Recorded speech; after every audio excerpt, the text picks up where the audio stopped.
എന്തായാലും ഇപ്പോഴത്തെ സാഹചര്യത്തിൽ ഹിസ്ബുള്ളയുടെ നേതൃത്വത്തിൽ ശക്തമായ ആക്രമണങ്ങൾ പുരോഗമിക്കുന്നു. ഹിസ്ബുള്ളയെ നിലയ്ക്ക് നിർത്താൻ വേണ്ടി ഇസ്രായേൽ ഹിസ്ബുള്ളയുടെ ഒരു നഗരത്തിലേക്ക്, സദേൺ ലെബനനിലേക്ക് ഒരു ആക്രമണം നടത്തി ഹിസ്ബുള്ള മിണ്ടാതിരിക്കുമെന്ന് ഇസ്രായേൽ കരുതിയിടത്താണ് ഇത്രയും ശക്തമായൊരു തിരിച്ചടി നൽകുന്നത് ഇസ്രായേലിന് എന്നുള്ളതാണ് ഏറ്റവും പ്രധാനപ്പെട്ട കാര്യം. ചുരുക്കി പറഞ്ഞാൽ റഫയിലേക്ക് കടന്നു കയറി 14 ലക്ഷത്തോളം പേർ തിങ്ങിപ്പാർക്കുന്നിടത്തേക്ക് ഒരു വലിയ ആക്രമണം നടത്തുമെന്ന് ഇസ്രായേൽ പ്രഖ്യാപിച്ചതിന് പിന്നാലെ തുടർച്ചയായി അടികൾ കിട്ടുകയാണ്.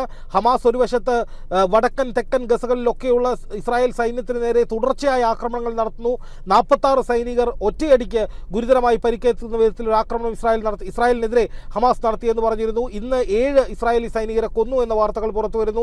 അതിന് പിന്നാലെയാണ് ഹൂത്തികൾ ചെങ്കടലിൽ ഒരു വിട്ടുവീഴ്ചയുമില്ലാത്ത ആക്രമണങ്ങൾ തുടർന്നുകൊണ്ടിരിക്കുന്നത്. അമേരിക്ക വിചാരിച്ചിട്ട് അവരൊന്നും ചെയ്യാൻ കഴിഞ്ഞിട്ടില്ലെന്ന് മാത്രമല്ല, അറബ് രാജ്യങ്ങൾ ശക്തമായി ഇടപെട്ടതിനെ തുടർന്ന് അമേരിക്ക ഇസ്രായേലിനൊപ്പമുള്ള നിലപാട് മയപ്പെടുത്തുകയാണ്, അല്ലെങ്കിൽ അതിൽ നിന്ന് മാറുകയാണ്.